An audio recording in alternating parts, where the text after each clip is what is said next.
প্রথমে আলহাজ জিকে গৌস, সাংগঠনিক সম্পাদক, সিলেট বিভাগ, জাতীয় নির্বাহী কমিটি। এবারে উড়িয়ে দেবেন জনাব এম নাসির রহমান, নির্বাহী কমিটি, বিএনপি।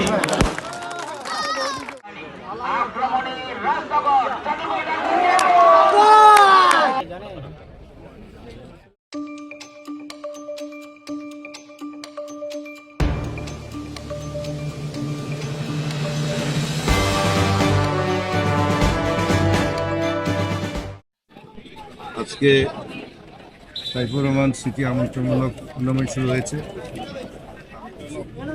সেই টুর্নামেন্ট আয়োজকদেরকে আমি ধন্যবাদ জানাই এবং এটা অত্যন্ত একটা আনন্দদায়ক একটা উদ্যোগ নেওয়া হয়েছে, যা এই এলাকাবাসী এবং এই থানার সকলে সেটা উপভোগ করতে পারে। এই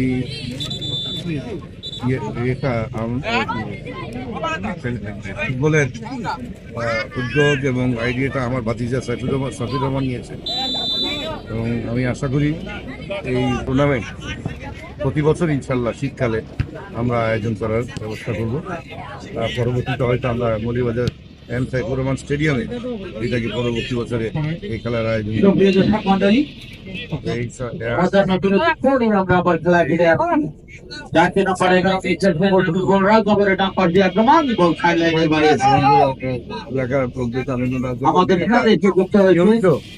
প্রতি বছর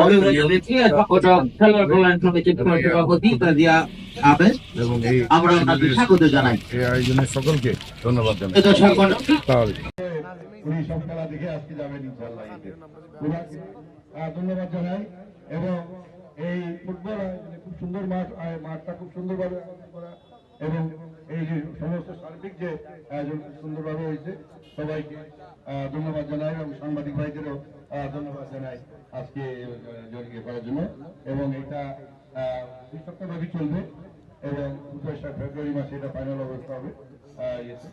সবাই সাথে যেটা এটা উপভোগ করতে পারে আমি সবাইকে আহ্বান জানাই যে এই ফুটবল টুর্নামেন্টটা তারা উপভোগ। সবাইকে ধন্যবাদ।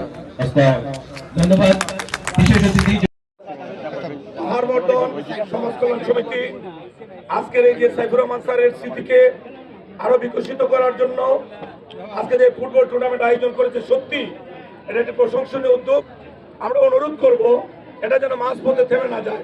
প্রতি বছর ইতিমধ্যে আমাদের সাবেক এমপি, বিএনপির কেন্দ্রীয় নেতা জনাব নাসির রহমান সাহেব বলেছেন প্রতি বছর শীতে এই উৎসবটি হবে, এই টুর্নামেন্টটি হবে। আমরা আশা করব এটা যেন অব্যাহত থাকে। সবাইকে ধন্যবাদ। আমরা একটি করতালি দিয়ে তাদেরকে ধন্যবাদ জানাই।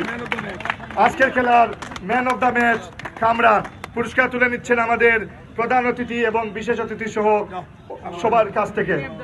এবং আজকের খেলায় যারা হেরেছেন তাদের জন্য আমাদের কমিটির পক্ষ থেকে একটা সম্মাননা পুরস্কার রয়েছে।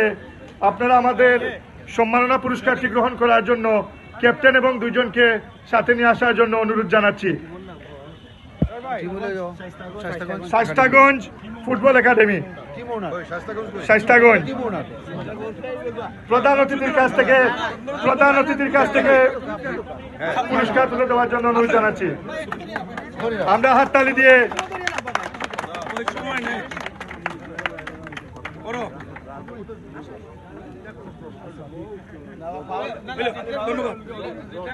চলো,